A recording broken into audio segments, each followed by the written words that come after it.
No handgun is ever as good as a long gun. The Department of Public Safety is in the spotlight tonight after a trooper shot and wounded a 35-year-old Anchorage man in Wasilla last night. Troopers say they tried to pull over Albert Samoa Maafea, but he ran a red light on the park's highway and drove into oncoming traffic, speeding at more than 100 miles an hour. Troopers say the chase finally ended at Fairview Loop. The individual was stopped his vehicle, got out of the vehicle, and at some point brandished a handgun. The pursuing trooper then discharged his weapon, striking the driver of that vehicle. Maafea survived the shooting, but last night's shooting comes just days after Anchorage police shot and killed a man in South Anchorage. Shot fired. And after another officer is found justified in his use of deadly force against a Mountain View man. So the question is, how do state troopers handle use of force? Sometimes we get invited to gunfights and we don't get an invitation first. Troopers say they follow national standards in their training. If we're faced with a deadly force situation, we are trained to shoot to stop the threat, not to kill.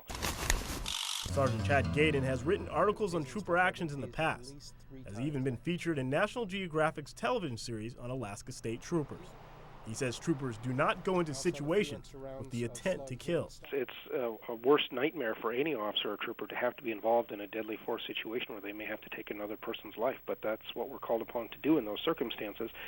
Certainly by the use of deadly force, there is a strong likelihood that when we shoot people, they very well might die. That's not our intent. If we shoot them and the threat stops, then we stop shooting. We don't keep shooting if there's no longer a threat. When it comes to shooting certain parts of the body, Gaydon says the public has to be realistic. These are very rapidly evolving, dynamic situations.